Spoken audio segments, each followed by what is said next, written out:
Selamat pagi pemirsa, Insight News kembali menyapa Anda dengan sejumlah kabar terbaru yang sudah kami rangkum selama 1 jam ke depan. Pada kabar kali ini, sudah terbagi menjadi 2 tema yang mana mengenai maraknya hoax dalam WhatsApp grup keluarga, serta mengenai mahasiswa dan kritik terhadap pemerintah. Bersama saya Ahmad Fauzi dan Monica Mayasari, inilah Insight News selengkapnya.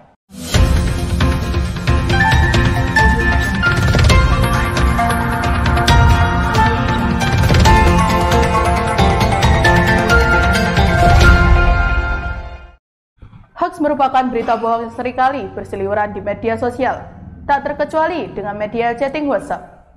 WhatsApp merupakan salah satu media yang mempunyai andil besar dalam penyebaran berita dan juga informasi hoax. Pada kali ini, kita akan menyaksikan bagaimana tanggapan dari narasumber yang mempunyai latar belakang seorang guru, serta orang-orang tertentu yang berkecimpung di dalam masyarakat dengan reporter kami. Oke, berbicara mengenai hoax dalam grup WhatsApp keluarga, kali ini kita sudah kedatangan seorang narasumber. Beliau seorang guru sekaligus pegiat media sosial. Beliau bernama Mas Baharudin Usudullah. Baik, langsung saja kita beri pertanyaan berikut ini. Oke Mas, yang pertama nih, apa tanggapan Mas Bahar mengenai hoax yang sekarang ini begitu banyak berseliweran di media sosial, khususnya di grup WhatsApp keluarga? Monggo. Jadi berkaitan dengan hoax ya, jadi atau berita yang memang tersebar di media sosial, yang mungkin kita saat ini pun juga sulit membedakan antara berita hoax dan juga berita yang benar. Memang untuk potensi untuk tersebarnya berita hoax, terutama di grup-grup yang memang isinya itu mohon maaf ya, jadi orang-orang tua, jadi memang lebih banyak gitu loh. Jadi karena memang informasi yang ditangkap itu ditelan mentah-mentah tanpa di cross check. Jadi seperti itu. Karena ketika kita bergabung di grup keluarga kan, yang isinya kan bukan hanya anak cucu tapi juga mungkin Pak D, kemudian juga Mbah dan lain sebagainya yang mungkin berbeda dengan kita. Jadi lebih menerima atau menelan mentah-mentah informasi yang beredar seperti itu. Jadi memang kalau untuk saat ini karena memang media sosial sangat menjamur, kemudian juga saat ini menjadi tren baik di kalangan pemuda, kemudian dewasa ataupun orang tua. Jadi memang untuk berita-berita hoax itu banyak juga di grup keluarga. Jika Mas Bahar mengetahui nih mengenai ada berita hoax, misalkan di grup keluarga atau grup-grup WhatsApp, apa yang akan Mas Bahar lakukan terhadap berita tersebut kepada Mas Bahar sendiri? Pertama, tentunya kalau saya sendiri sangat berusaha menerima berita itu sesuai dengan apa yang terjadi. Jadi seperti itu. Ketika memang itu tidak atau jauh dari apa yang kita lihat, informasi-informasi yang beredar yang kita lihat, maka kita harus cek dulu. Jadi cross check dulu. Saya lebih meng-cross checknya itu ketika berita tersebut dari sumbernya dari mana.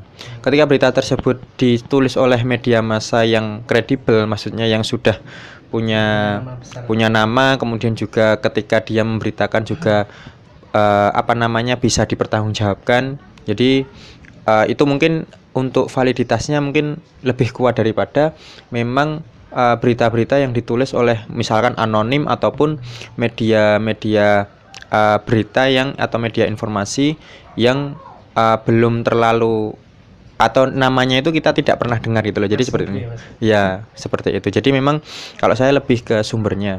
Kemudian yang kedua adalah ketika kita meng-cross check ketika ada berita dari sumbernya, kemudian kita lihat, kita cocokkan dengan isi-isi yang ada di berita TV-TV swasta nasional misalkan. Jadi seperti itu. Karena kan rata-rata untuk berita di sosmed kan biasanya dalam bentuk tulisan ya. Kemudian kita cross check di TV-TV swasta apakah memang berita tersebut muncul atau banyak muncul. Ketika tidak muncul berarti saya bisa curiga bahwa berita tersebut hoax. Jadi seperti itu. Jadi memang yang pertama dari sumber beritanya, kemudian juga kita harus mengecek dari sumber berita-berita lain seperti itu. Baik, itu dia pemirsa mengenai tanggapan dari Mas Bahar, seorang guru sekaligus pegiat media sosial. Kali ini saya sedang bersama Mbak Desi selaku warga desa dan juga pendidik di desa ini. Nah, mengenai maraknya berita saat ini yang sering terjadi di grup WhatsApp keluarga mengenai pandemi Bagaimana tanggapan Mbak Desi terhadap berita tersebut? Kalau menurut saya, dengan seringnya dibagikan berita-berita hoax di grup WA itu sedikit merugikan ya. Karena di dalam grup WA tersebut tidak semua anggota mau membaca dan mencari tahu berita tersebut benar atau tidak. Terkadang mereka lebih langsung menanggapi kalau berita itu benar, sehingga mereka membagikannya kepada orang lain, bercerita kepada orang lain, padahal berita tersebut belum tentu kebenarannya. Seperti itu sih Mbak. Terus lalu bagaimana cara Mbak Desi sendiri mengatasi berita tersebut tersebar di masyarakat? Kalau untuk saya sendiri juga, ya seperti tadi, kita harus pandai menyikapi berita-berita tersebut, pandai berita itu benar atau tidak, dicari terlebih dahulu kebenarannya seperti itu, kemudian mau berbagi informasi atau sharing terhadap orang lain seperti itu. Baik, terima kasih Mbak atas waktunya.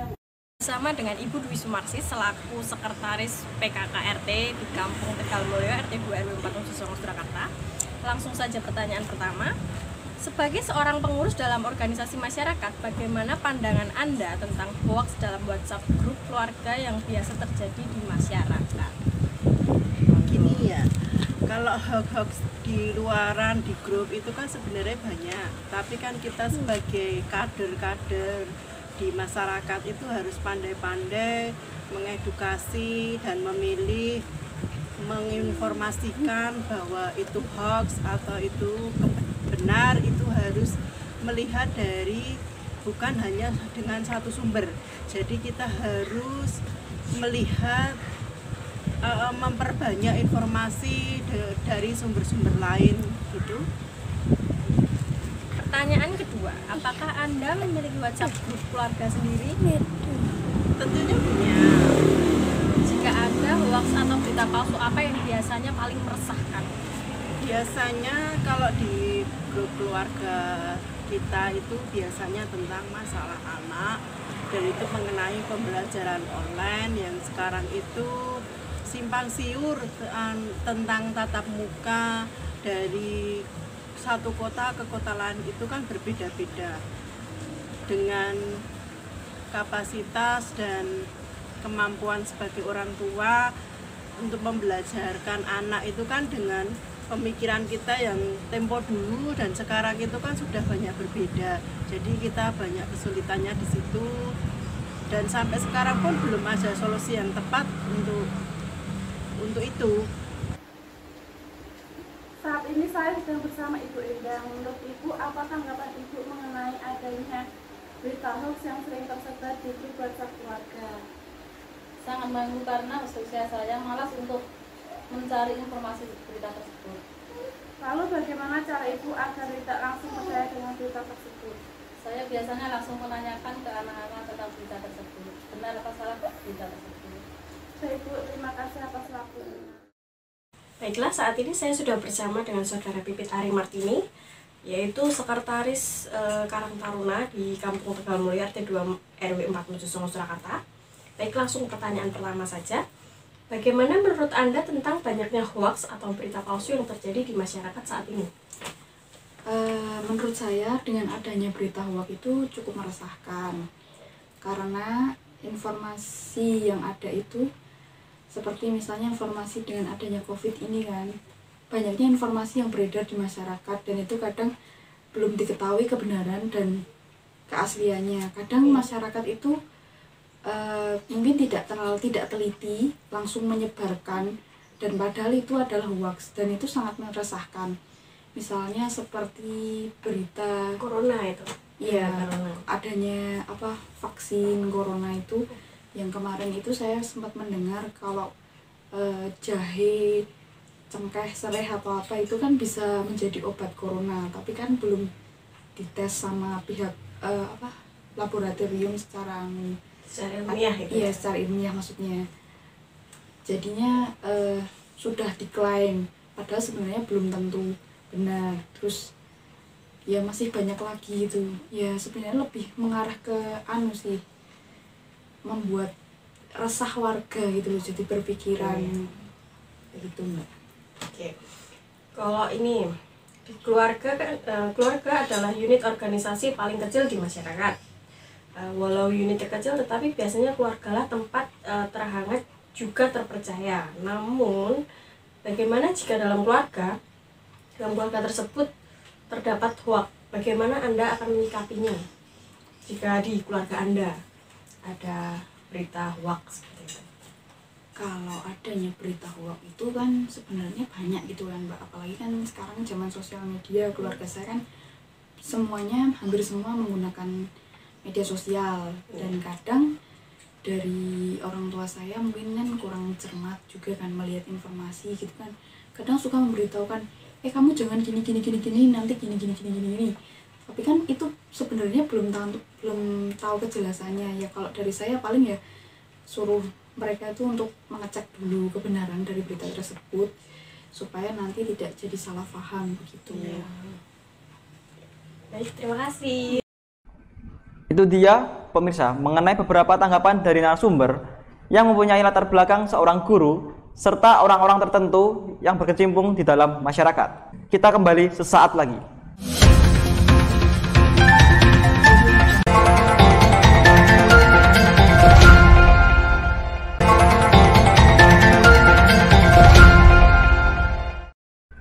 Masih dengan tema yang sama, yakni hoax dan WhatsApp grup keluarga. Jika pada segmen pertama tadi, kita sudah mengetahui bagaimana tanggapan narasumber yang berlatar belakang seorang guru, serta orang-orang tertentu yang berkecimpung di dalam masyarakat. Maka, pada kali ini, kita akan sajikan berupa tanggapan dari narasumber yang berlatar belakang mahasiswa, serta masyarakat pengguna media sosial bersama dengan reporter kami. Nah, di sini kita akan bahas mengenai grup hoax dalam keluarga. Kan banyak banget nih kasus-kasus yang lagi terjadi, apalagi kan sekarang orang tuh udah pakai gadget, apalagi WhatsApp. Mbak Fani sendiri ada nggak sih Mbak yang kayak gitu, kasus-kasus kayak gitu? Kalau dulu itu seringnya cuma ngupload foto-foto gitu ya Mbak. Kalau sekarang itu kan mungkin gara-gara corona ini terus jadi banyak yang berita-berita miring gitu yang ada di WhatsApp, terus juga cuma ngikutin aja gitu. Tapi tanggapan Kak Fani sendiri, kalau ada orang yang nyebarin hoax dalam keluarga itu Kak Fani gimana? Kan itu kan kayak keluarga gue dewe gitu. Ya lebih ke cuman nggak ngerespon apa-apa. Kalau Kak Fani sendiri? Kalau di grup keluarga gue sih kayaknya sih sering ya, terutama kayak bapakku tuh soalnya itu kayak ngirimin kayak tentang ini misalnya di sini nanti bapaknya Mbak Fani sendiri ya? Jadi sih mau di lockdown nih, tapi ternyata tuh enggak. Terus kayak waktu corona itu kan harusnya kan kita kan kalau misalnya ada wabah gitu kan kita kayak nge-share yang baik-baik ya. Bukan yang malah nakal kan, jadi kalau kita nge-share yang buruk kan mereka jadi kayak takut, malah mikirnya gimana. Sebenarnya itu kayak bisa diatasi dan itu wajar gitu loh. Nah, menurut Mbak Fani sendiri, harus nggak sih orang tua tuh pakai gadget dan pakai WhatsApp biar nggak menimbulkan hoax-hoax yang nggak kita inginkan gitu? Kalau menurut aku sih penting ya, tapi kayak mereka tuh harus diedukasi dari kayak kalau misalnya dikasih tahu kalau sekarang tuh ada UU ITE, kalau kamu nyebarin hoax nanti kayak gini dampaknya. Jadi Mbak Fani mau ngajarin orang tua mengenai hal-hal seperti itu? Lebih mengedukasi ya. Oh iya. Kalau Mbak Fani sendiri? Sama sih kayak Fani, sama. Apa sih Mbak yang sering dikirimin gitu yang sama orang tua, atau mungkin nggak sama orang tua juga sih, ada anak muda juga kan yang masih awam soal kayak gitu-gitu? Kalau di keluarga aku itu seringnya itu Mbak, kayak yang info kesehatan. Seharusnya gini padahal enggak gitu loh, jadinya kita harus lebih banyak browsing sih, lebih banyak tanya gitu, ini bener nggak sih, kayak kalau kita misalnya mengonsumsi ini itu jadinya kayak gini atau gimana gitu, lebih banyak ke kesehatan gitu sih. Kalau di grup. Kalau Kak Fandi? Kalau aku sendiri mungkin nggak hanya di grup keluarga kali ya, kayak grup teman-teman, grup alumni atau apa, itu kan sering kayak ngirimin pesan gitu. Kalau misalnya kamu ngirim pesan ini ke 25 orang, nanti kamu dapat ini dari apa? Kayak contohnya kayak merek sepatu itu, terus ayam goreng itu kan sering gitu. Nah itu kan hoax kan. Terus kalau sering-seringnya. Oke, jadi segitu aja perbincangan saya dan Kak Fanti dan Kak Fani untuk mengenai hoax dalam keluarga. Selamat siang, Mbak. Selamat siang. Ini dengan Mbak siapa? Saya Linda Nurhaima. Oh ya Mbak, jadi gini, saya mau wawancarai mengenai berita hoax dalam media sosial. Salah satunya WhatsApp. Saya mau menanyakan beberapa pertanyaan. Nah, saat ini banyak sekali sosial media berlomba-lomba memberitakan berita virus corona. Dan ada sebagian oknum yang menyebarkan hoax tentang virus corona tersebut. Bagaimana Mbak sendiri menanggapi berita hoax yang menyebar di WhatsApp tentang virus corona tersebut? Kalau menurut tanggapan saya, ketika ada berita hoax yang menyebar, terutama di media sosial, saya tidak langsung percaya dengan berita itu. Jadi ketika berita muncul, saya berusaha mencari kebenarannya terlebih dahulu, apakah itu hoax atau tidak, dengan cara melihat dari jenis berita tersebut, lalu melihat sumbernya dari mana. Jika berita itu benar-benar hoax, itu saya tidak akan men-share, karena jika berita hoax itu tersebar, maka banyak orang yang termakan berita itu. Dan menurut saya sangat mendukung jika pemerintah memberi sanksi kepada orang yang menyebar berita hoax, apalagi akhir ini banyak sekali hoax yang menyebar di media sosial, terutama di dalam grup WhatsApp.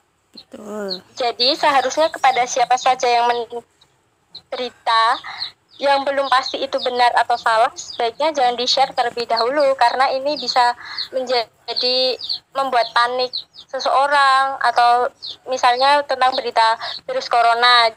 Jadi membuat orang stres, panik, lalu imunnya malah menurun. Jadi begitu tanggapan saya, Mbak. Iya. Lanjut ya, Mbak. Apakah Mbak sendiri pernah menanggapi atau membalas komentar berita tentang hoax virus corona? Membalas komentar, dulu pernah Mbak, saya membalasnya tapi dalam grup WhatsApp keluarga ya. Iya. Jadi ada yang menyebar tentang berita itu belum pasti benar atau salahnya, tapi sudah disebar dan itu sifatnya membuat orang panik. Jadi saya langsung mengomentari, ya jangan disebar terlebih dahulu sebelum tahu kebenarannya, karena itu bisa membuat orang panik. Jadi saya langsung Mbak, saya langsung menegur, jangan sekali-sekali menyebar berita yang belum tentu itu benar atau salah, karena itu efeknya bisa membuat orang panik. Iya benar Mbak, benar. Itu Mbak. Oke baik Mbak, terima kasih atas waktunya untuk wawancara. Selamat siang Mbak. Menurut Mbak Vina sendiri, bagaimana tentang WhatsApp hoax di keluarga? Menurut saya, untuk dampak berita hoax di grup WhatsApp keluarga, yang pertama yaitu akan mengalami kecemasan pada si individu. Misalnya, si orang tua memberikan informasi terkait COVID-19. Terdapat di daerah A, itu yang terkena positif COVID-19 itu hanya beberapa saja. Tetapi yang diberitakan si orang tua tersebut, memberitakan di grup WhatsApp-nya, itu terdapat banyak sekali yang positif COVID-19. Dengan alasan orang tua tersebut memberikan berita palsu agar si anak tidak keluar rumah, tidak main, dan mengikuti anjuran dari pemerintah untuk tetap di rumah saja. Lalu untuk yang kedua, untuk dampak berita hoax bagi grup WhatsApp di keluarga, hubungan keluarga akan menjadi renggang. Misalnya kalau kita memberikan informasi yang tidak benar, lama-kelamaan orang akan mengetahui bahwa informasi yang kita sampaikan itu tidak benar, dan si orang tersebut tidak akan mempercayainya kembali dan akan berpengaruh pada hubungan keluarga yang kurang harmonis. Menurut Mbak Vina sendiri, ini kan adanya COVID-19. Nah, itu kan banyak banget berita-berita yang beredar di WhatsApp grup keluarga. Nah, itu bagaimana untuk dampaknya ke anak atau ke saudara-saudara atau diri kita sendiri? Menurut saya, jika kita mendapatkan berita mengenai COVID-19 di grup WhatsApp atau sosial media, kita perlu membacanya dengan teliti.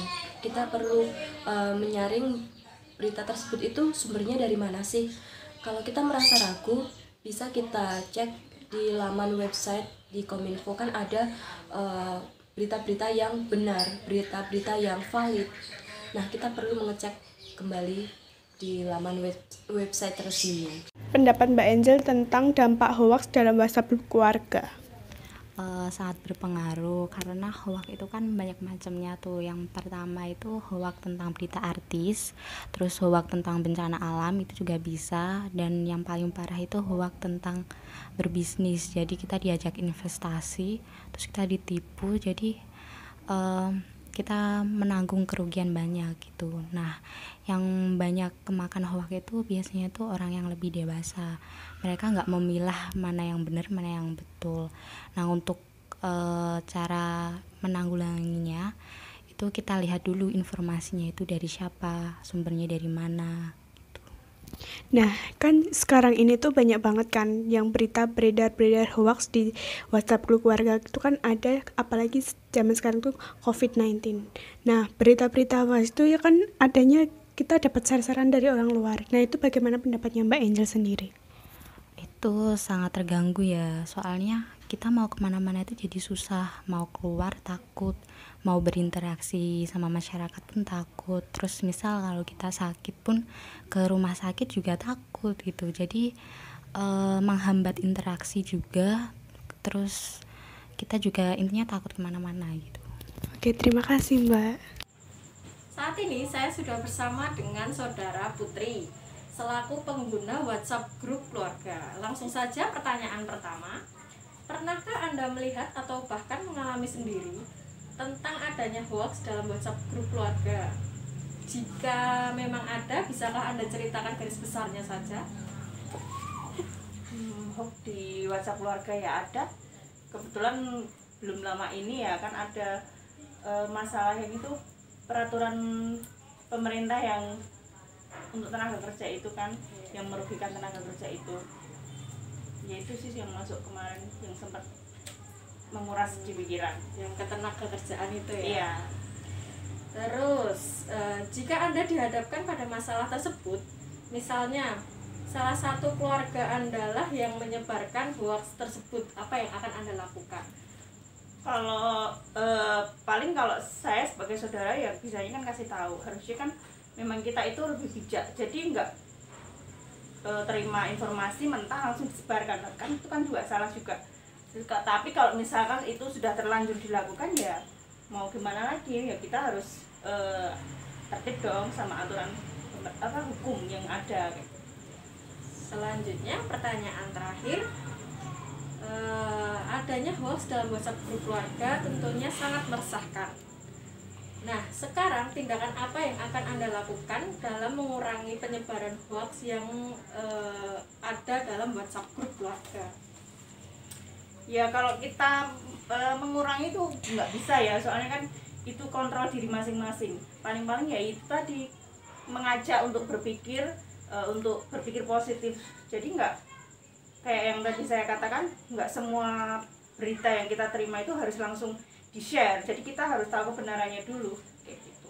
Paling cuma kayak gitu sih. Terima kasih. Selamat malam Mas Dio. Selamat malam. Boleh minta waktunya sebentar ya? Boleh. Pasti Mas Dio punya grup WhatsApp ya? Atau WhatsApp Ada. aplikasi? Di HP WA ada banyak grup, entah grup keluarga ataupun grup teman sekitar. Nah, bagaimana tanggapan Anda soal banyaknya berita hoax yang tersebar di WhatsApp gitu Mas, terutama di grup keluarga? Pendapat saya yang pertama itu sebelum mempercayainya, yang tentunya saya teliti dulu dari berita tersebut di internet atau dimanapun. Jadi saya tidak langsung percaya dengan berita apa yang disebarkan dari grup tersebut. Oh gitu. Mas sering nggak dapat berita-berita hoax kayak gitu? Kalau sering sih enggak, cuman pernah ngalamin kalau berita di grup itu tidak valid, jadi berita itu tidak ada apanya ya, tidak benar ya, jadi bisa disebut berita hoax. Oh gitu. Terus gimana cara Mas menyikapi hal tersebut gitu? Saya menyikapinya ya seperti tadi, jadi saya teliti dulu dan saya cari tahu dari yang menyebarkan berita di grup tersebut, kemudian dari teman yang menyebarkan memberitahukan kalau berita tersebut itu seperti apa. Jadi selain dari teman itu sendiri, saya cari tahu di internet. Oh, Ya, seperti kurang itu. lebih seperti itu. Jadi nggak langsung percaya gitu ya Mas ya? Ya. Oh ya udah, terima kasih ya Mas ya. Ya, Maaf sama-sama. mengganggu. Ya, Bye sama-sama. bye. Itu dia pemirsa, beberapa tanggapan dari narasumber yang berlatar belakang mahasiswa serta masyarakat pengguna media sosial. Kita kembali sesaat lagi.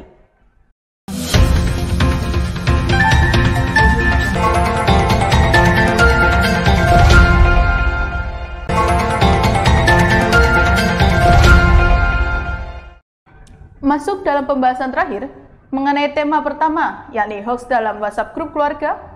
Pada kali ini akan kita sajikan kepada Anda mengenai tanggapan dari narasumber yang mempunyai latar belakang masyarakat umum serta admin grup. Baik, menurut Bapak, mengapa berita hoax itu bisa tersebar terlebih lagi dalam grup WhatsApp keluarga? Yang pertama, ada pihak pertama dan kedua. Kita menanggapi hoax itu jangan langsung diambil dari sampelnya langsung. Kita menelaah jangan mentah-mentah. Kita harus menyikapi dengan baik, kita cari unsur sumbernya dari mana, baru kita bisa menyimpulkan. Terus bagaimana menurut Bapak cara mengatasi berita hoax masuk dalam grup keluarga itu bagaimana ya Pak? Ya, kalau kita melihat dari hoax yang masuk dalam keluarga, itu kita harus mencermati dulu isi dari hoax tersebut. Kita jangan langsung mengambil sepenuhnya kesimpulan, harus ada dari yang mengirim ke pengirim dulu. Sudah ya Pak? Oke. Terima kasih ya Pak atas waktunya. Selamat pagi Bu. Pagi Mbak. Dengan Ibu siapa? Ibu Siti. Gini Bu, saya mau mewawancarai mengenai berita hoax dalam media sosial. Salah satunya WhatsApp. Oh, boleh. Saya mau menanyakan beberapa pertanyaan. Ya, silakan. Apakah Ibu percaya dengan isi berita hoax di WhatsApp? Nggak percaya sih. Kenapa Bu? Karena kebenarannya itu kan nggak akurat, terus nggak ada buktinya gitu kan. Terus ya belum tentu juga yang menyebarkan berita itu tahu kebenarannya. Oh gitu ya Bu. Iya. Selanjutnya, bagaimana reaksi Ibu sendiri saat mendapatkan berita hoax dari WhatsApp? Biasa-biasa aja sih Mbak. Gitu ya Bu. Iya. Terus bagaimana kalau semisal itu keluarga Ibu sendiri ya menyebarkan berita hoax, itu bagaimana reaksi Ibu? Ataukah Ibu mau mengomentari atau menanggapi? Ya tentu menanggapi lah. Kalau beritanya itu nggak bener ya kita kasih tahu. Kalau itu bener jangan menyebarkan fitnah gitu. Gitu ya Bu. Iya. Oke baik Bu, terima kasih Iya, Mbak. atas waktunya untuk wawancara. Selamat pagi Bu. Pagi Mbak. Selamat pagi Ibu. Pagi Mas. Menurut Ibu, mengapa berita hoax itu bisa tersebar terlebih lagi dalam grup WhatsApp keluarga? Itu menurut Ibu bagaimana? Karena orang yang menyebarkan itu biasanya tidak melihat dari isi atau enggak narasumber yang terpercaya terlebih dahulu gitu loh Mas. Makanya kadang orang ini menyebarkan hoax secara tidak melihat nyatanya gitu. Itu menurut Ibu bagaimana cara mengatasi agar berita hoax itu tidak masuk dalam grup WhatsApp keluarga, itu bagaimana? Nah, sebenarnya seharusnya Mas ya, sebelum menyebarkan berita atau hoax tuh dibaca dulu isi dari narasumbernya, terpercaya dulu, baru disebarkan ke grup. Jadi tidak terjadi salah paham gitu loh Mas. Itu ya Bu? Iya. Terima kasih atas waktunya ya Bu. Iya Mas. Halo Mbak, selamat malam. Namanya siapa nih? Putri Hartami. Oh iya Mbak, Putri ya? Iya, biasa dipanggil begitu. Boleh minta waktunya sebentar ya Mbak ya? Saya mau tanya, Mbak pasti punya aplikasi WhatsApp ya di HP? Pasti punya. Gimana tanggapan Anda soal banyaknya maraknya berita hoax yang menyebar di WhatsApp, apalagi di grup-grup WhatsApp, WA, di grup keluarga gitu loh Mbak? Oh, kalau aku tuh orangnya ini ya, nggak terlalu aktif banget. Jadi aku kalau tahu kayak misalnya kayak ada berita hoax kayak gitu, aku lebih ini sih kayak langsung cek keaslian situs atau keaslian fotonya kayak apa gitu aja. Gitu. Jadi nggak langsung percaya gitu ya Mbak ya? Enggak. Terus nggak langsung forward lagi gitu. Lebih pasif gitu. Mbak sering dapat berita kayak gitu? Sering banget. Gimana cara menyikapinya gitu Mbak? Maksudnya biar nggak gampang percaya gitu loh. Ya kalau aku ya itu tadi sama ini sih, cek keaslian situsnya, terus lebih ini cari lagi ke source yang lain gitu. Terus sama ini sih kalau misalkan kan itu WhatsApp keluarga gitu ya, kalau biasanya bapak ibuku dapat kayak gitu ya aku konfirmasi, oh ini nggak benar kayak gitu aja. Terima kasih ya Mbak ya waktu selanjutnya. Malam. Sebelumnya perkenalkan, nama saya Givana Pancawadana dan di samping saya ada narasumber saya Septian. Di sini saya akan bertanya Mas, apakah dampak positif yang terjadi pada grup WA keluarga? Dampak positif dari grup WA yang pertama adalah kita bisa saling berhubungan antara keluarga walaupun sedang jarak jauh, serta bisa berinteraksi, berhubungan gitu. Iya Mas. Dan sekarang kan banyak ya Mas, atau marak pada grup WA keluarga. Ya. Bagaimana respon Anda untuk menyikapi tentang adanya hoax pada grup WA tersebut Mas? Ya, kita harus berhati-hati dan kita bisa melihat apakah itu hoax atau asli dari sumbernya dari berita tersebut. Halo Mas Akmal. Halo Mas. Dari mana ini? Dari rumah Mas, aku Mas. Gimana? Jadi saya kesini mau itu Mas, wawancara hoax dalam grup keluarga. Nah, ini agak jauhan dikit Mas. Oh iya, social distancing. Oke, siap. Pendapat Mas tentang hoax grup keluarga itu gimana? Pendapat saya itu kalau masalah hoax di grup keluarga itu saya lebih ke bodo amat sih Mas, karena dari grup keluarga saya itu kebanyakan ya untuk inilah COVID ini aja lah. Untuk COVID ini kan di grup keluarga saya kan banyak banget yang hektik gitu loh Mas. Kayak apa namanya, corona itu kamu harus kayak gini, kamu harus di rumah, kamu harus ikuti protokol, kamu harus dan sebagainya kayak gitu. Nah, aku lebih ke dalam diri saya itu kalau di grup keluarga itu lebih ke bodo amat. Saya lebih ke mencari ilmu-ilmu yang dari luar Mas, kayak gitu. Jadi kayak di keluarga kan banyak banget yang ngirim video, ngirimin foto dan sebagainya tentang informasi COVID dan sebagainya, gitu kan banyak. Terus pendapat Mas, COVID itu hoax apa enggak Mas? Kalau pendapat saya itu COVID itu enggak hoax Mas. Enggak hoax. Kok bisa Mas? Karena gini Mas, COVID itu ada. Cuman menurut saya itu seperti pengganti nama gitu Mas. Ya, pengganti nama dari penyakit lain kayak gitu Mas. Penyakit lainnya contohnya apa? Flu, batuk, pilek kayak gitu-gitu Mas. Itu menurut saya pribadi. Berarti hujan-hujan itu bisa COVID ya? Kalau hujan-hujan bisa jadi karena dia mempunyai gejala flu, gejala pilek dan sebagainya. Itu gejalanya itu yang disebut COVID kayak gitu Mas. COVID ada, cuman bukan, ya menurut saya menakutkan. Iya, menurut saya itu Mas. Ya udah Mas, ini saya terima kasih udah mau diwawancara ya. Sama-sama Mas. Assalamualaikum warahmatullahi wabarakatuh. Waalaikumsalam warahmatullahi wabarakatuh. Di sini saya Irfan Rafianto dan di samping saya ada narasumber saya, apa Mbak? Wahyu Ningsih. Ya, di sini saya mau bertanya. Ya. Mbak Ning kan juga mengikuti grup WA keluarga kan? Iya. Pastinya juga menyimak atau melihat-lihat chat WA di grup itu. Ya, tentu setiap hari, setiap saat. Terus apa dampak positif dari grup WA tersebut?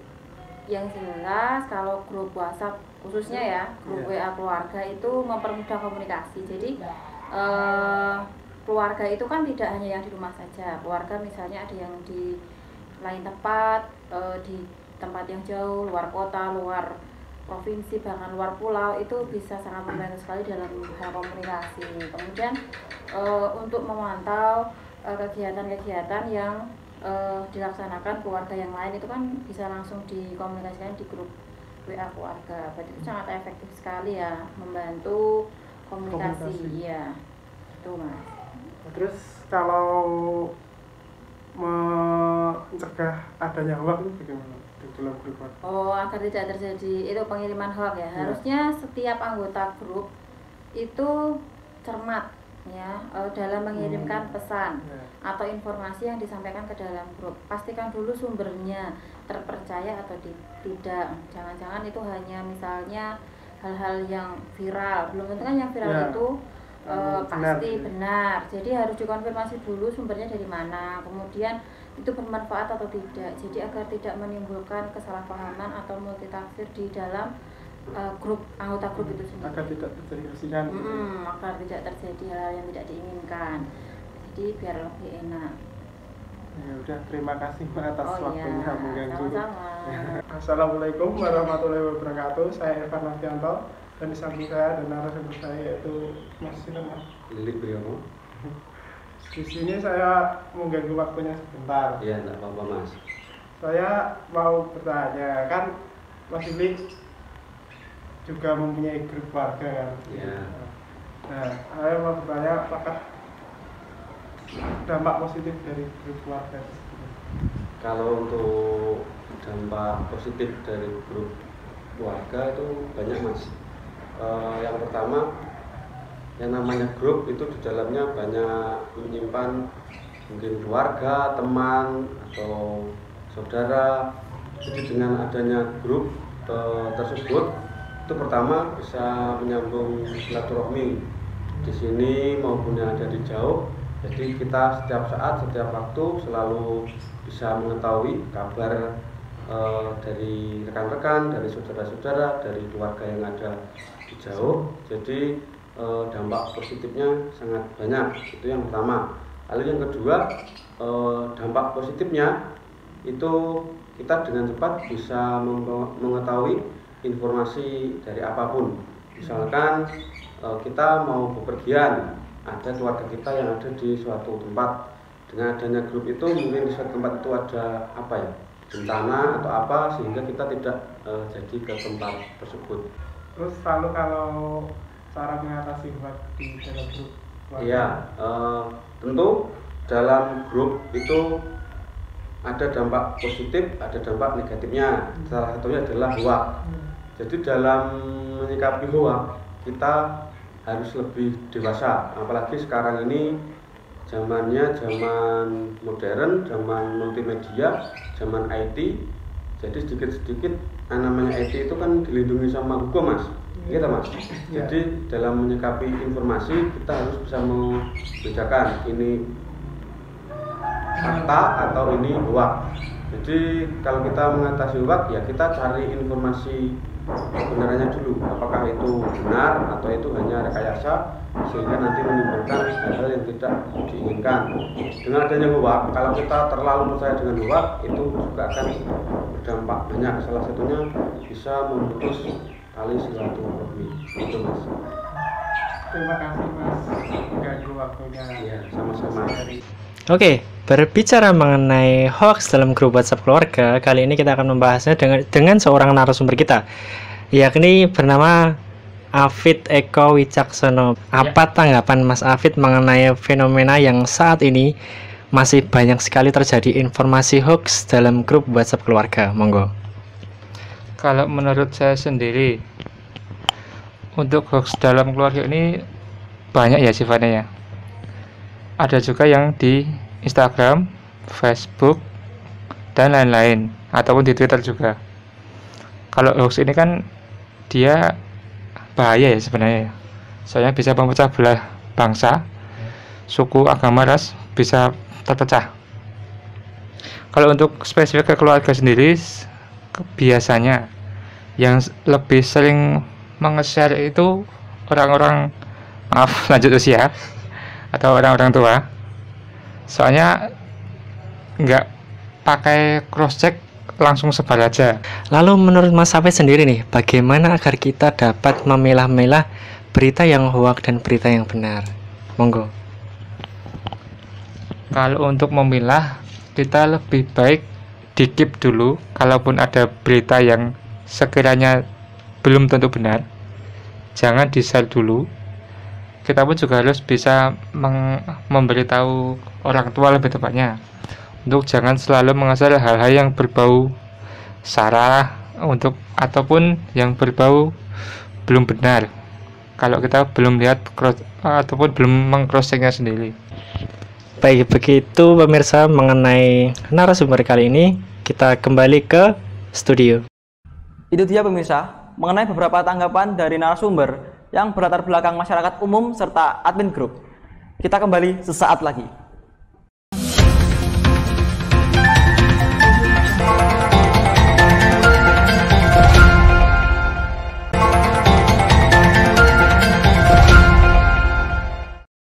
Kembali bersama kami di Inside News. Jika tadi kita sudah membahas tema pertama mengenai hoax dalam WhatsApp keluarga, yang sudah dipaparkan oleh berbagai macam latar belakang narasumber dengan berbagai macam pula tanggapan atas tema tersebut. Lalu, pada kali ini kita akan menuju pada pembahasan tema kedua, yakni mahasiswa dan kritik pemerintah. Seperti yang kita tahu bahwasanya pada masa pandemi yang merebak di seluruh dunia menyebabkan berbagai masalah di seluruh dunia, tak terkecuali Indonesia salah satunya. Pada pandemi kali ini, pemerintah harus menjadi motor utama untuk mengatasi terlebih pada kesehatan masyarakat. Alih-alih mengatasi virus corona dan juga fokus pada kesehatan masyarakat, namun nyatanya pada pandemi kali ini juga menjadi momentum pemerintah untuk menetapkan kebijakan-kebijakan baru yang mana menjadi polemik di tengah masyarakat, tak terkecuali bagi mahasiswa. Lalu bagaimana tanggapan mahasiswa terhadap hal tersebut? Pada kali ini kita akan menyajikan kepada Anda mengenai berbagai tanggapan dari narasumber yang mana seorang aktivis serta berbagai macam kalangan mahasiswa. Baik Mas Fiud nih, Anda kan sebagai salah satu ketua dari Ormawa di Unisri kan ya, jadi ketua umum dari Himadi. Nah, pasti kan juga memantau mengenai perkembangan kinerja pemerintahan Indonesia saat ini gitu. Nah, menurut Mas Fiud nih, bagaimana sih kinerja pemerintahan Indonesia saat ini? Udah memuaskan atau belum? Oke, kalau menurut pendapat saya pribadi ya Mas ya, menurut saya masih belum begitu memuaskan kayak gitu, karena pemerintah saat ini juga terkesan lambat dalam menangani adanya salah satu pandemi COVID di Indonesia ini, yaitu pandemi COVID-19 itu ya Mas ya, yang sudah menjadi bukan lagi rahasia lagi, tapi memang sudah semuanya itu sudah tahu bahwa memang ada pandemi COVID ini, dan pemerintah itu masih, menurut saya masih lamban dalam menangani itu, entah itu dalam memberikan pemulihan ekonomi maupun dalam kesehatan. Seperti itu sih Mas Fauzi. Menurut Mas Fiud nih, apakah pemerintah Indonesia ini sudah sesuai dengan teori demokrasi yang dimana dari rakyat, oleh rakyat, dan untuk rakyat? Seperti itu. Oke, kalau secara konsep ya Mas ya, secara konsep itu sudah. Karena memang untuk memilih presiden, untuk memilih dewan itu kita melalui pemilihan umum yang mana itu melibatkan rakyat secara masif kayak gitu. Jadi tidak ada dari yang golongan ini aja yang memilih kayak gitu, itu enggak. Itu semua rakyat Indonesia ikut memilih kayak gitu pada saat pemilihan kayak gitu. Jadi secara konsep itu sudah. Tapi yang masih ada masalah di sini adalah ketika itu dipersembahkan untuk rakyat, kebijakan itu dipersembahkan untuk rakyat yang mana kayak gitu loh. Nah, menurut saya itu yang masih ada kondisi di mana rakyat itu yang ada yang dieksklusifkan kayak gitu. Jadi pemerintah itu membuat kebijakan padahal dia itu dipilih sebelumnya oleh rakyat Indonesia sebanyak itu. Tapi ketika dia membuat kebijakan, ketika dia membuat suatu keputusan, tidak semuanya rakyat Indonesia itu merasakan dampak baiknya kayak gitu. Sehingga hanya bisa dikatakan hanya menguntungkan sebagian pihak saja di masyarakat itu. Tapi kalau secara konsep itu sudah jalan, kalau memang di Indonesia sudah sangat demokratis kalau menurut saya seperti itu. Jadi seperti untuk konsepnya sudah sesuai, tapi untuk implementasinya ya Mas ya, masih kurang banget gitu ya. Masih belum. Ya, tadi kan sudah menyampaikan beberapa komentar mengenai kinerja dari pemerintahan ya. Nah, dari komentar-komentarnya Mas Fiud tadi nih, kira-kira apa sih yang perlu dibenahi dari pemerintahan Indonesia saat ini? Oke, ini Mas Fauzi ya, saya kan juga mempelajari di AN ya, di AN saya juga mempelajari mengenai masalah kebijakan publik kayak gitu. Nah, di Indonesia saat ini lemahnya adalah kebijakan publik itu dibuat di belakang meja kayak gitu. Jadi tidak melihat bagaimana kondisi lapangannya, tidak melihat bagaimana kondisi masyarakat sebetulnya, apakah betul-betul ini loh yang betul-betul harus dibantu. Nah, contoh ini pemerintah kayak gitu. Jadi pemerintah itu membuat kebijakan, merumuskan kebijakan itu ya hanya di belakang meja kayak gitu. Jadi tidak melihat bagaimana kenyataan di lapangan. Nah, untuk ke depan mungkin bisa lah untuk pemerintah itu ketika ingin merumuskan kebijakan untuk melihat masalah-masalah yang ada, pemerintah itu langsung ke masyarakatnya kayak gitu. Jadi jangan lewat anak-anak buahnya atau mungkin lewat pihak-pihak tertentu yang mana pihak-pihak juga punya kepentingan masing-masing kayak gitu. Misalnya aku jadi anggota dewan kayak gitu. Aku jadi anggota dewan, aku pengen bikin kebijakan. Aku minta tolong ke Mas A ini. Mas A tolong selidiki dong masalah kondisi lapangan di kecamatan ini kayak gitu. Karena Mas A itu juga punya kepentingan. Ini Pak Deku aja lah yang paling banyak tak bantu. Ya udah, aku bilang kondisi Pak Deku itu saat gini, padahal nggak begitu butuh. Sehingga aku ngasih keputusan, aku bikin kebijakan sesuai apa yang disampaikan si pihak tadi, Mas A itu tadi. Padahal Mas A ngasihnya itu hasil subjektif, bukan betul-betul ternyata lapangan itu yang membutuhkan kayak gini. Dan itulah kondisi yang saat ini di Indonesia. Sehingga dalam membuat kebijakan, merumuskan kebijakan itu sebaiknya sih memang harusnya kayak gitu, melihat dengan kondisi saat itu langsung juga. Jadi jangan melalui pihak-pihak tertentu yang punya kepentingan juga. Seperti itu sih Mas Fauzi buat kedepannya ya. Ya, terima kasih untuk waktunya. Ya, mungkin cukup untuk wawancaranya ya. Terima kasih. Mas Fauzi. Oke, baik Mas Nanda. Ini kan Anda selaku Ketua Umum UKMI Ar-Rahman ya. Nah, pastikan juga sepintas melihat tentang perkembangan pemerintahan pada saat ini gitu. Nah, menurut Mas Nanda nih, bagaimana sih kinerja pemerintah saat ini? Apakah sudah memuaskan atau belum? Jawaban dari saya itu, menurut saya banyak kebijakan dari pemerintah itu belum memuaskan kinerjanya. Karena kenapa? Karena pemerintahan itu demokrasi ya Mas ya. Dipilih oleh rakyat dan untuk rakyat pula. Nah, apabila di dalam kinerja pemerintahan itu memberatkan rakyat itu sama saja, kita bisa lihat bahwa banyak pengangguran, kemiskinan masih di mana-mana. Padahal itu PR besar buat pemerintah. Nah, pemerintah pun dalam menjaga kestabilan nilai rupiah pun masih belum bisa dikatakan bisa mengatasi hal itu. Dan itu berdampak pula pada perekonomian Indonesia dan berdampak lagi kepada rakyat. Banyak rakyat yang sengsara dan banyak rakyat yang merasa terbebani. Banyak bahan baku yang menaik dan banyak kendala yang lainnya pula Mas Fauzi. Baik, seperti itu ya Mas Nanda ya, untuk kepuasan dari pemerintah itu sendiri ya. Kemudian nih, apakah pemerintah Indonesia itu udah bekerja sesuai dengan teori dari demokrasi ya, dari rakyat, oleh rakyat, dan untuk rakyat? Apakah sudah sesuai itu? Nah, kita kembali lagi dari rakyat, oleh rakyat, dan untuk rakyat lagi. Nah, kenapa saya bilang belum? Karena banyak pengangguran tadi, kemiskinan di mana-mana. Padahal itu rakyat Mas yang memilih pemerintahan. Banyak pemerintah yang meminta dan mengemis ke rakyat untuk dia dipilih, dan setelah dipilih dia mengabaikan rakyat. Itu banyak yang terjadi. Dalam sistem demokrasi itu banyak yang menipu rakyat. Kebanyakan seperti itu Mas Fauzi. Oke. Saya rasa belum. Belum ya Mas ya. Nah, kemudian nih, tadi kan udah membahas tentang beberapa kualitas pemerintahan saat ini ya. Nah, melihat realita kayak gitu, kemudian apa sih yang perlu dibenahi dari pemerintahan Indonesia itu? Pemerintah, yang pertama, pemerintah harus menerima kritisi dari rakyat. Yang pertama, pemerintah harus melihat rakyat ini maunya apa. Walaupun nanti ketika memberikan suatu kebijakan terjadi pro dan kontra, itu hal yang lumrah menurut saya. Nah, banyak yang kepentingan rakyat yang dikesampingkan demi kepentingan pribadi atau kepentingan pemerintah tersendiri. Nah, yang kedua, masih terjadi banyaknya pengangguran. Itu harus dibenahi. Dengan apa? Pemerintah harus meningkatkan keterampilan rakyatnya. Dengan hal itu rakyat mampu bersaing dengan negara lain. Jadi tenaga kerja Indonesia pun nggak kalah saing dengan negara yang lain.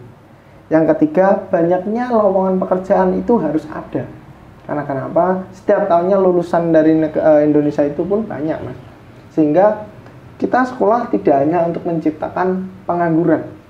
Nah, bagaimana untuk menciptakan itu? Kita setelah diberi keterampilan dan diberikan lapangan pekerjaan, itu yang diminta masyarakat. Sebenarnya itu aja sih, Mas Bagi. Oke, baik Mas Anda. Terima kasih untuk jawaban-jawabannya.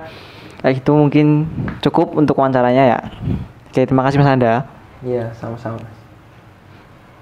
Selamat siang, Assalamualaikum warahmatullahi wabarakatuh. Bersama saya Monika Maesari dengan salah satu narasumber saya, yaitu Mas Widi. Perkenalkan, Mas, boleh bisa? Oke, nama saya Widi Budhani Raka, biasa dipanggil Widi Raka. Saya mahasiswa semester 5 Hukum di IAIN Surakarta. Saya kali ini mengambil tema yaitu mahasiswa dan kritik pemerintah. Nah, saya mau bertanya nih sama Mas Widi. Menurut Mas Widi, pemerintah sendiri itu seperti apa? Jadi kalau kita bicara tentang pemerintah, itu artinya di situ kita berbicara mengenai sebuah sistem antara yang mengatur dan diatur. Pemerintah itu sendiri dia yang mengatur kepentingan suatu bangsa atau suatu negara. Dalam hal ini tentunya di dalamnya itu ada sebuah sistem. Nah, sistem ini yang dinamakan sebuah sistem pemerintahan. Nah, pandangan Mas Widi saat ini nih, untuk pemerintahan di Indonesia saat ini seperti apa? Sebenarnya panjang ya kalau bicara tentang politik. Kalau mbaknya tadi bilang atau tanya mengenai bagaimana pemerintah saat ini, tentunya kita harus melihat juga beberapa aspek, mulai dari aspek historis dulu, yuridis, dan sampai nanti di sosiologis. Kita berangkat di aspek historis terlebih dahulu. Pemerintahan sekarang kan terletaknya itu setelah reformasi, artinya periode-periode sebelumnya itu ada Orde Lama, Orde Baru, sampai reformasi. Nah, adanya reformasi ini ditandai dengan amandemen UUD 1945, di mana sudah sebanyak 4 kali UUD 1945 itu diamandemen, yaitu tahun 99 sampai tahun 2002 itu diamandemen. Kalau masalah mengenai amandemen ini, pasti nanti larinya itu yang pertama pada kekuasaan pemerintah. Kekuasaan pemerintah sebelum amandemen itu cenderung pemerintah yang otoriter, walaupun itu mengatasnamakan demokrasi, tetapi demokrasinya masih demokrasi terpimpin. Itu tidak jauh beda dengan sistem pemerintahan seperti monarki misalkan. Tapi setelah reformasi ini, saya lihat demokrasi ini dibuka seluas-luasnya. Artinya masyarakat dilindungi oleh hak asasi manusia untuk menyampaikan aspirasinya, untuk mengutarakan apa yang dia mau. Jadi untuk segi historisnya pemerintah sekarang ini cenderung menuju lebih baik daripada pemerintah sebelumnya. Itu yang pertama, itu mengenai aspek historis. Lalu bagaimana dengan aspek yuridis? Artinya di sini kita mengaitkan dengan sebuah peraturan perundang-undangan, karena sesuai dengan UUD 1945 Indonesia adalah negara hukum.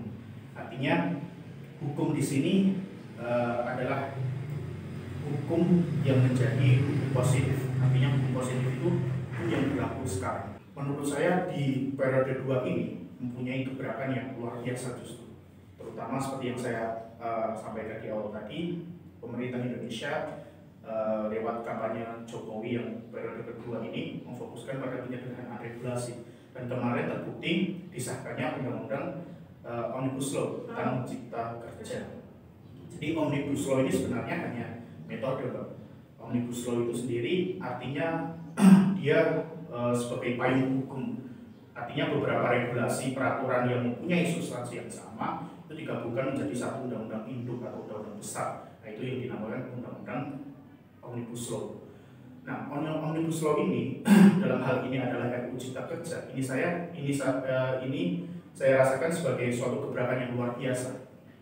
Itu yang pertama mengenai aspek yuridis, saya rasa mempunyai perkembangan yang cukup baik pemerintah sekarang. Lalu yang ketiga mengenai aspek sosiologisnya. Nah, ini yang sebenarnya itu harus berjalan lurus dengan aspek-aspek sebelumnya seperti historis dan yuridis. Tetapi yang saya lihat ini berdasarkan beberapa data survei ternyata tingkat masyarakat atau tingkat kasus yang dialami masyarakat karena dia mempunyai aspirasi tetapi malah dicekal di awal itu semakin tahun itu semakin meningkat. Artinya di sini belum ramahnya regulasi atau birokrasi di pemerintah Indonesia terhadap masyarakat Indonesia itu sendiri. Saya kira itu belum optimal implementasi dari regulasi-regulasi yang diharapkan pemerintah itu bisa menyederhanakan birokrasi, diharapkan bisa menumbuhkan pertumbuhan ekonomi, tetapi malah justru rakyat kecil ini sebagai sebagai korban karena regulasi-regulasi yang tidak memihak kepadanya. Saya mau bertanya lagi nih, bagaimana sih tanggapan Mas Widi terhadap mahasiswa yang berani mengkritik pemerintah secara langsung? Maksudnya dia tuh berani terjun langsung kayak melakukan demonstrasi, kayak debat-debat sama pemerintah di acara TV-TV historian kayak gitu. Nah, bagaimana sih tanggapan Mas Widi sendiri sebagai mahasiswa? Ini saya ingin berangkat dari kasusnya yang terbaru kemarin, kasusnya Mas Frans. Dia adalah mahasiswa dari UNES. Dia melaporkan kasus dugaan korupsi dari rektor UNES kepada KPK. Tapi bukan menjadi apresiasi tersendiri dari pihak kampus, tetapi malah justru dia diskors selama 6 bulan. Artinya di situ keberlangsungan hak asasi manusia sebagai hak yang universal terhadap masing-masing individu itu belum optimal secara menyeluruh. Dan kemarin Komisioner Komnas HAM ini sedang menyiapkan dan menyelidiki kasus sekarang yang Mas Frans dari mahasiswa UNES itu yang sedang berlangsung. Nah, perkembangannya Komisioner Komnas HAM menyayangkan adanya sikap dari kampus, terutama alasan-alasan yang kemarin diutarakan oleh Dekan Fakultas Hukum dari UNES. Dia mengatakan bahwa skors dari mahasiswa Mas Frans ini dari UNES ini bukan karena dia melaporkan ke KPK, tetapi dia sebelumnya sudah membuat pernyataan bahwa tidak menjatuhkan nama UNES. Nah itu kan tidak masuk akal. Artinya di situ pihak kampus seperti mencari-cari kesalahan, dan ditambah lagi adanya tuduhan dari pihak kampus bahwa si Mas Frans ini terlibat dengan organisasi Papua Merdeka atau PL. Padahal Mas Frans menolak karena dia hanya mendukung aspirasi dari rakyat-rakyat Papua saja. Nah itu berangkat dari kasusnya Mas Frans, kita tahu bahwa kasus perlindungan HAM di Indonesia itu justru semakin menurun. Artinya seperti mahasiswa-mahasiswa yang dicekal sebelum berdemo karena dugaan-dugaan masih seorang siswa, ya nggak apa-apa. Semua warga negara itu dilindungi haknya untuk mengutarakan di depan umum, artinya di publik. Saya rasa kesimpulannya dari pertanyaan tadi bahwa adanya sifat kritis lalu berani dari seorang mahasiswa terutama itu harusnya diakomodasi dan didukung oleh pemerintah, oleh instansi atau stakeholder yang terkait, bukan malah justru dibungkam. Oke, pertanyaan terakhir nih. Apa harapan Mas Widi untuk pemerintahan Indonesia selanjutnya? Maksudnya harapannya sebagai mahasiswa, sekaligus nanti jika Mas Widi sudah lulus, maksudnya Mas jadi mahasiswa lagi dong. Jadi langsung terjun langsung menjadi masyarakat Indonesia, entah ada jadi pejabat, mungkin Mas Widi bisa terjun ke pemerintahan. Harapannya itu gimana? Baik, untuk harapan ke depan tentunya yang pastinya lebih baik Indonesia, terutama birokrasinya, dan juga adanya sebuah pemerintahan yang baik itu adalah cermin dari masyarakat yang baik. Artinya di situ kita tidak boleh menyalahkan 100% kepada pemerintah, tetapi kita harus introspeksi diri dan kita harus sadar apakah kita sebagai warga negara itu sudah menjalankan kewajibannya, atau malah justru kita sebagai warga negara itu bersifat apatis. Ya memang kita bekerja untuk menafkahi keluarga, tetapi kita tidak boleh tertutup mengenai politik ini, karena saya lihat di masyarakat sekitar saya justru malah menghindari adanya politik ini. Padahal politik itu adalah kunci dari sebuah keberlangsungan kehidupan berbangsa dan negara. Jadi saya harap ke depan tidak hanya pemerintahan saja yang bisa mereformasi seperti birokrasi, regulasi, ataupun kebijakan-kebijakannya, tetapi masyarakat Indonesia sendiri yang harus harus tidak bersifat apatis, dia harus sadar mengenai hukum, sadar mengenai politik dan perkembangan isu-isu terkini. Oke, luar biasa sekali jawaban dari Mas Widi. Terima kasih Mas Widi atas waktunya. Baik, itu dia tanggapan dari narasumber mengenai mahasiswa dan kritik terhadap pemerintah.